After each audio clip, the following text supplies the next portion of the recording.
ज्येष्ठ समाजसेवक बाबा आढाव यांचं निधन झालं। वयाच्या 95व्या वर्षी त्यांनी अखेरचा श्वास घेतला। गेल्या 13 दिवसांपासून बाबा आढाव यांच्यावर उपचार सुरू होते।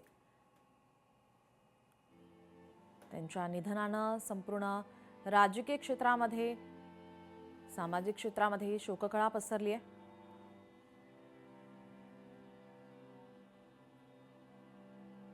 बाबा आढाव यांच्याकडून हमाल पंचायतीची स्थापना,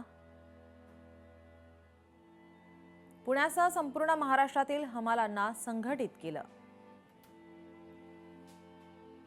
एक गाव एक पाणवठा क्रांतिकारी चळवळीचं नेतृत्व, श्रमिक चळवळीचे आधारस्तंभ, सत्यशोधक विचारांचे निष्ठावान अनुयायी, असंघटित वंचित शेतकऱ्यांचे नेतृत्व, सामाजिक न्यायासाठी, श्रमजीवींच्या हक्कासाठी त्यांनी लढा दिला।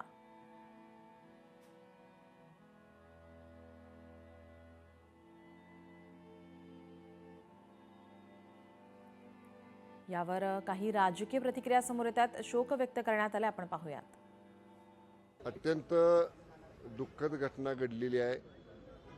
सर्वसामान्य लोकांसाठी, विशेषतः गरिबांसाठी, हमाल मापाड्यांसाठी आपलं आयुष्य वेचणाऱ्या बाबा आढाव साहेबांचं निधन झालेलं दुःखद बातमी आता आपल्याकडनंच कळाली। या निधनाबद्दल आम्ही तीव्र दुःख व्यक्त करतो आणि त्यांचं जे गोरगरीब शोषितांसाठी, पीडितांसाठीचं काम आहे ते पुढे नेणं हीच खरी त्यांना श्रद्धांजली आहे। त्यांनी त्यांचं संपूर्ण आयुष्य गोरगरिबांसाठी समर्पित केलं आणि कुठलीही तडजोड किंवा समझोता न करता श्रमिकांच्या प्रश्नासाठी लढणं, महात्मा ज्योतिराव फुलेंच्या विचारांसाठी लढणं हे त्यांचं वैशिष्ट्य होतं।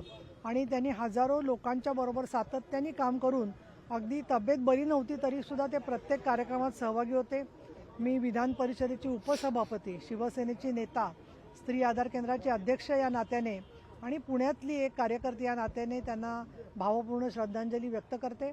आणि ज्या ज्या वेळेला श्रमिकांचे किंवा गोरगरिबांचे, महात्मा ज्योतिराव फुलेंच्या समतावादी विचाराचे मुद्दे येतील त्या त्या वेळेला डॉक्टर बाबा आढावांचं स्मरण सगळ्या महाराष्ट्राला आणि भारतातल्या सर्व लोकशाही चळवळीला कायम येत राहील असं मी या ठिकाणी नमूद करते। त्यांच्यावर उद्या सायंकाळी अंत्यसंस्कार होणार आहेत, मात्र त्याच्या आधी त्यांच्या सगळ्या कामाचं मध्यवर्ती केंद्र राहिलेल्या हमाल भवनमध्ये सकाळी 10 वाजल्यापासून ते संध्याकाळी 5 वाजल्यापर्यंत राज्यभरातल्या आणि काही प्रमाणात देशभरातल्या त्यांच्या चाहत्यांच्यासाठी, त्यांच्यावर प्रेम करणाऱ्या कार्यकर्त्यांसाठी, त्यांच्या अंत्यदर्शनासाठी हमाल भवन येथे ठेवलं जाणार आहे।